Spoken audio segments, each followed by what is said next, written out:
buenos días a todos y feliz viernes 13 de septiembre de 2019 en este episodio que es el número 117 contestando a vuestras preguntas. ¿Qué tal? ¿Cómo estáis todos? Espero que estéis muy bien en una semana más de septiembre en la que volvemos a hacer estos vídeos contestando a vuestras preguntas. Muchísimas gracias a todas aquellas personas que nos preguntáis porque con la respuesta que os damos ayudamos no solo a la persona que pregunta, sino a muchas otras personas que seguro que tienen esa misma pregunta o similar.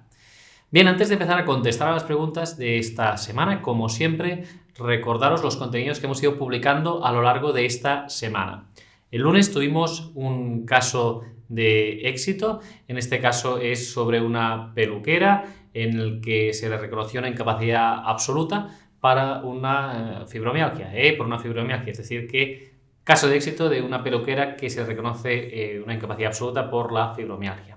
Otro caso de éxito también vimos una sentencia, en este caso de mi compañero Alberto, en el que se reconoce una incapacidad total por cervicopagalgia y también por un síndrome vertiginoso, por vértigos. El martes, ¿qué tuvimos? El martes un divulgativo. En este caso mi compañera Marta nos hablaba sobre la jubilación ordinaria.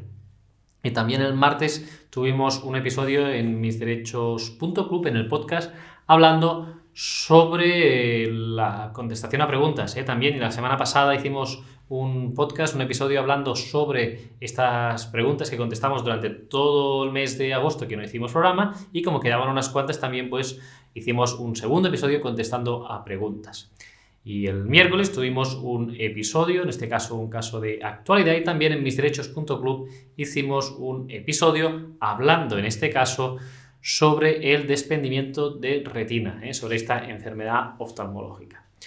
Las próximas semanas empezaremos ya los episodios de actualidad. Este miércoles y el miércoles pasado no hubo aún, pero en los miércoles que viene ya empezaremos esta temporada de los episodios de actualidad, porque entre otras cosas este miércoles será festivo en Cataluña y por lo tanto no pudimos hacer este episodio de actualidad, pero ya la semana que viene ya sí que empezamos con esos episodios de actualidad y también los jueves con los blog posts, con los artículos en el web que solíamos hacer.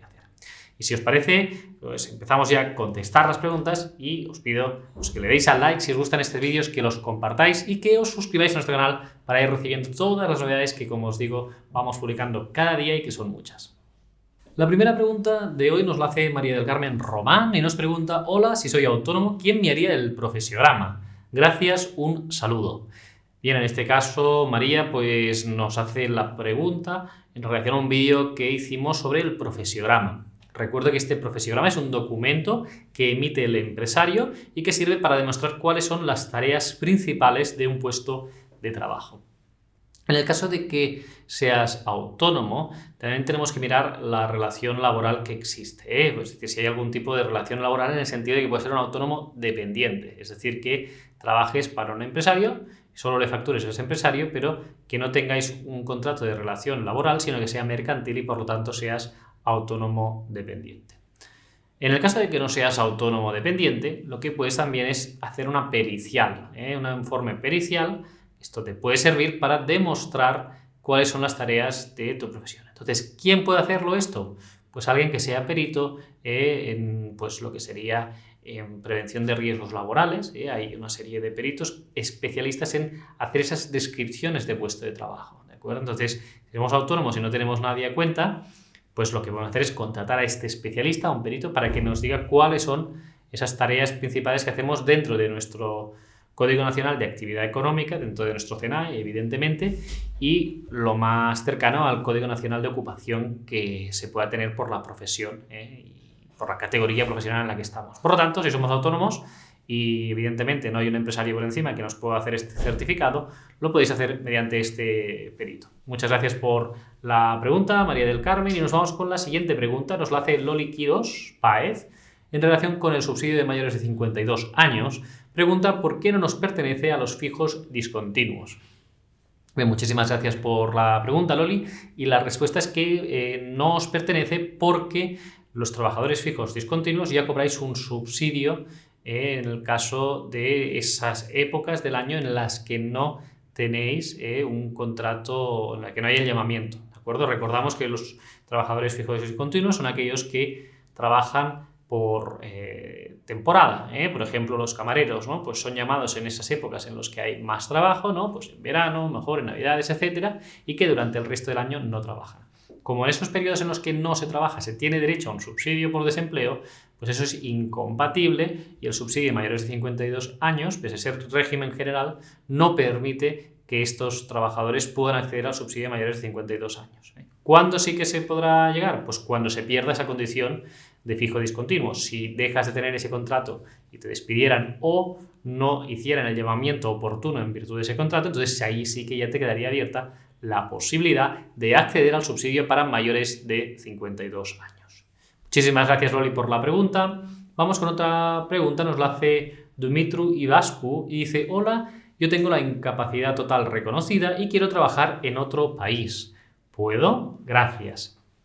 Muchísimas gracias, Dumitru, por la pregunta, y la respuesta es que sí que puedes trabajar en otro país de la misma forma que podrías trabajar en España. Lo único que se te va a exigir por parte de la Seguridad Social española es que una vez al año des una fe de vida, acredites que estás vivo, que estás en ese país, que estás trabajando y que por lo tanto eso se te irá pidiendo cada año y tú podrás ir cobrando la pensión de incapacidad aquí en España. Pero es necesario que vayas una vez al año al consulado o a la embajada de España en el país en el que quieras trabajar para que puedas continuar cobrando esa prestación. Incluso la puedes domiciliar en un banco que no sea español, en un banco del país de destino, y ahí pues cobrarás la pensión y además pues podrás ejercer ese trabajo, evidentemente siempre y cuando sea compatible con las lesiones o enfermedades por las cuales te reconocieron una incapacidad permanente aquí en España. Muchas gracias por la pregunta. Vamos con otra pregunta que nos la hace Laura Hilargia y dice: tengo 49 años y 22 años cotizados. Si llego a la jubilación con estos años cotizados, ¿cuánto cobraría de pensión? Gracias. Bien, muchísimas gracias por la pregunta, Laura, y la verdad es que cuando quedan tantos años para la jubilación es hacer un poco de ciencia ficción, y lo digo porque te quedan 15, 17 años, 18 para llegar a la jubilación y aún son demasiados. Haces bien en empezar a plantearte un poco el asunto, pero aún quedan demasiados años como para que no pueda haber algún cambio normativo que te afecte. Los cambios normativos, cuando estamos muy cerca de jubilarnos, pues normalmente son transitorios y no nos afectan, pero cuando estamos tan lejos, ahí sí que hay la posibilidad de que haya algún cambio que te pueda afectar en pues, la posibilidad de cobrar una pensión de jubilación, y que seguramente con la edad que tienes te va a afectar algún cambio. ¿Qué hemos de tener en cuenta aquí? Algo muy importante. Para hacer ese cálculo debemos saber si sigues cotizando o no. Si tú sigues trabajando hasta la edad de jubilación ordinaria, en tu caso serán los 67 años, ahí sí que pues, cobrarías el 100% de la base reguladora. Pero si no cotizas todos los años, es posible que al no alcanzar pues 36 años y medio cotizados o menos, pues puedas tener menos pensión, ¿de acuerdo? No cobrarías al 100%, sino que cobrarías un porcentaje más bajo. Para ver esto, puedes entrar en el club de jubilación de Campaña Abogados. Si entráis en campañaabogados.com, ahí tenéis una serie de recursos y vídeos en los que podéis pues, tener esa resolución de dudas que podáis tener sobre cuándo os podréis jubilar, qué cuantía os podéis quedar, cómo hacer la jubilación, etc. ¿De acuerdo? En relación con la jubilación es muy importante. Aquí nos dices una cosa: ¿qué me quedaría de pensión? Pero es que antes de qué me quedaría de pensión es importante tener en cuenta lo siguiente. Aquellas personas que tienen más de 15 años cotizados pueden tener una pensión de jubilación. Esto ya lo sabemos, requieren 15 años. Pero es necesario también que hayas cotizado un mínimo de años. Entonces, aquí, si tú dejas de cotizar ahora para acceder a la jubilación, no podrías acceder a la jubilación. ¿Por qué?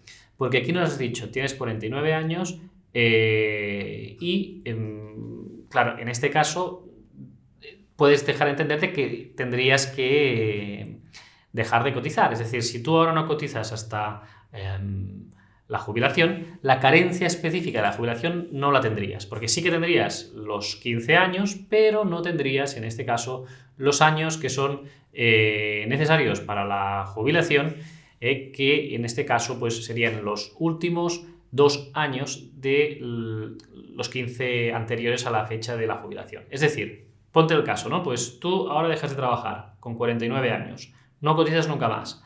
Llegas a los 65 o a los 67 y dices, oye, yo quiero la jubilación. Pues te vendría denegada porque te dirían, si bien Laura cumples 15 años, no has cotizado 2 años en los últimos 15 y que por lo tanto no tienes derecho a poder solicitar la jubilación. Así que muy importante cotizar 2 años en los últimos 15 para poder acceder a la jubilación. Este caso que nos dices es poco común, pero hay casos, se dan casos de que la gente pues a lo mejor dejó de trabajar porque no encontraba trabajo a los 50, lo despidieron, cobró el paro y a los 50 se le acabó todo, no tiene ningún subsidio y llegan los 65 o los 67 y no se ha cotizado nunca más. Pues si no hay 2 años en esos últimos 15, lamentablemente no se tiene derecho al acceso a la pensión de jubilación. Muchísimas gracias, Laura, por la pregunta. Y vamos con otra pregunta que nos la hace Víctor Flores y dice: tengo una inquietud. ¿Podría un trabajador por cuenta ajena añadir este tipo de cotización para poder así incrementar su pensión? Muchas gracias. Pues Víctor, esta pregunta es muy oportuna. Víctor se refiere a lo que es el convenio especial. Ya sabéis, esa posibilidad de pagar a la Seguridad Social en una serie de supuestos específicos para complementar la jubilación, para cotizar a los efectos de poder jubilarnos más adelante. Bien, ¿qué hemos de tener en cuenta en este caso? Pues que no es posible hacerlo en un trabajador por cuenta ajena cuando ya estemos trabajando. El único supuesto que nos dejaría en Víctor sería el siguiente. Imagínate que tú estás trabajando en una empresa y estás cotizando 3.000 euros. Te despiden, vamos a poner un caso bastante típico, sobre todo durante esta crisis, ¿no? Un trabajador de 55 años tiene una buena posición, que está cotizando al máximo, 3.000 y pico euros, y lo despiden. Pues bien, he estado en eso en el paro y encuentro un trabajo por el que le pagan mucho menos. Pues le pagan a lo mejor una basificación de 1.500 euros. Bien, pues en este caso sí que se podría complementar el convenio especial, podrías pagar el convenio hasta la diferencia de lo que cotizaste en el último año, de los últimos 12 meses. Pero con un contrato en vigor, no. Es decir, es necesario tener una rescisión de contrato, que te despidan y que en el nuevo trabajo cotices menos que en el año anterior, en los 12 meses antes. Entonces ahí la Seguridad Social te deja complementar hasta la misma cuantía que tenías antes. Es decir, podrás pagar 1.500 euros, lo que serían los 1.500 euros de cotización que te faltan con respecto a la situación anterior, y por lo tanto podrías cobrar los 1.500 euros del trabajo que tenías ahora y estarías cotizando por esos 1.500 euros y podrías complementar pagando un convenio especial para llegar hasta los 3.000 euros de cotización mensual. Ese es el único supuesto. Lo que no se puede es decir, mira, yo estoy trabajando ahora, me lo invento, estoy cotizando por 2.000 euros al mes, me queda X años para jubilarme y lo que quiero es pagar un convenio especial para tener 3.000 euros al mes. Pues eso no se permite. Solo esa circunstancia especial que os he comentado, además de muchas otras. Pero estando en activo, esa sería la única posibilidad de complementar pues las cotizaciones a los efectos de una ulterior jubilación. Muchísimas gracias, Víctor, por la pregunta, y vamos a ir con otra pregunta que en este caso nos la hace Roleplay y dice: hola, gracias por los vídeos informativos. Una pregunta, por favor. Estoy trabajando con una empresa temporal que me hace contratos semanales. He sufrido una lesión en el hombro, estoy de baja por enfermedad común. Mi pregunta es que si no tengo de contrato laboral, ¿tengo derecho a prestaciones por parte de la Seguridad Social? Gracias y un saludo. Bien, muchísimas gracias por la pregunta. La respuesta a la misma es que si tú estás trabajando en un contrato temporal y sufres una baja, aunque ese contrato se extinga, vas a seguir cobrando de baja. Es decir, seguirás cobrando de baja, lo único que eso se va a descontar del paro. Es decir, si tú tienes derecho a paro, pues el tiempo que estés de baja por enfermedad común, eso se va a descontar. Distinto es si es por accidente de trabajo. Si tú estás en un contrato de trabajo, sufres un accidente de trabajo, ¿no? En un contrato temporal de una semana que dices, tienes un accidente de trabajo, esa baja está considerada como accidente de trabajo, aunque el contrato se extinga a la semana, tú sigues de baja y seguirás pues cobrando la baja, igual que en enfermedad común, pero no se van a descontar los meses del paro. Lo que tú cobres de prestación, si estás un año de baja, pues ese año no se va a descontar del paro. A diferencia de enfermedad común, que ese año de baja sí que se va a descontar de la prestación por desempleo. Muchísimas gracias por la pregunta y vamos con la siguiente, que nos la hace Carlos Villaverde y nos pregunta: ¿la gran invalidez a qué edad hay que solicitarla? Yo cada día estoy peor, pero no puedo tirar el día a día. Por favor, me informan. Bien, muchas gracias, Carlos. Y la respuesta es que la gran invalidez, en el caso de que tengas reconocida una incapacidad o aunque no la tengas reconocida, la puedes solicitar siempre y cuando estés dentro de la edad de trabajo, de edad laboral. ¿Qué quiere decir esto? Pues que hasta que cumples la edad legal ordinaria de jubilación, ya sean los 67, los 66, los 65, tu edad ordinaria de jubilación, hasta ese momento podrías solicitar la gran invalidez, ya sea de inicio, es decir, una solicitud inicial, o si es una revisión de grado, es decir, ya tienes concedida una incapacidad permanente, deberías esperar hasta el plazo de revisión de la resolución que te concedió la incapacidad para poder solicitar esa revisión del grado de gran invalidez. Pero como tal, como grado de forma autónoma, la gran invalidez, no hay ningún requisito adicional que los otros grados, que la total, que la absoluta, etc. Es decir, no ha de pasar un tiempo mínimo con un grado reconocido, o no hemos de pasar previamente por otro grado para que nos reconozcan la gran invalidez. Es decir, una persona de 0 puede pasar a tener una gran invalidez. No hace falta que tenga una absoluta previamente, ni durante un tiempo ni nada, ¿de acuerdo? Y cuando se tiene un grado reconocido tampoco. Lo único que, si nos dan, me lo invento, una total para la profesión habitual y nos dicen que el plazo de revisión es de 2 años, ahora, por ejemplo, en 2019, ¿no? Estamos en septiembre, nos dicen 2 años de revisión hasta 2021. Pues yo hasta septiembre de 2021 no podré pedir la revisión de esa pensión de incapacidad, de ese grado de total que me han reconocido para una gran invalidez. Ese es el único requisito que existe, siempre y cuando la lesión o enfermedad que dé causa a sociedad de esa gran invalidez sea una agravación de la ya reconocida. Si fuera una enfermedad o una lesión nueva que aparece antes de esos 2 años, siempre lo podríamos solicitar. Muchísimas gracias por la pregunta, Carlos. Y vamos ya con la última pregunta del día, que nos la hace Juan Antonio Sánchez Díaz, y dice: hola, tengo una incapacidad permanente total desde el 2007 y siempre he trabajado en un centro especial de empleo. Ahora tengo 53 años y contrato indefinido. Estoy pensando dejar de trabajar a los 55 años. ¿Podré solicitar el aumento al 75%? Y si es así, ¿cómo tendría que hacerlo? Un saludo. Bien, muchas gracias, Juan Antonio. La respuesta es que sí que lo puedes hacer, y sí que se puede hacer de forma voluntaria. Es decir, que tú el único requisito que tienes que cumplir es tener 55 años. Entonces ahí lo que puedes hacer es solicitar la baja voluntaria. En el contrato de trabajo que tienes, pues puedes pedir la baja voluntaria, y una vez tengas esa baja voluntaria y acredites que no estás trabajando, pues tú podrás ir a una oficina de la Seguridad Social, es decir, tendrás que acudir a un centro de atención e información de la Seguridad Social y ahí presentar un formulario de solicitud, un formulario normalizado en el que se dice que no tienes trabajo ni que vas a trabajar, y entonces ahí te van a pagar ese 20% adicional. Entonces cobrarás el 55% más el 20% sin ningún tipo de restricción ni problema. Cualquier duda que tengas al respecto, pues nos lo comentas. Pero no es necesario que te despidan ni que haya ninguna situación especial de los requisitos. Simplemente se exige que tengas esos 55 años de edad, pese que la ley dice que se da por dificultad en el acceso a la profesión, en tener un contrato de trabajo y demás. Lo habitual es que te la concedan sin ningún tipo de problema y que no sea necesaria un cese forzoso, un despido, etc. ¿De acuerdo? Así que así lo puedes hacer sin ningún tipo de problema. Muchas gracias, Juan Antonio. Y vamos, como siempre, a destacar esos agradecimientos que la audiencia nos dice cada semana. En este caso, Anita Castro dice: gracias por compartir esta valiosa información.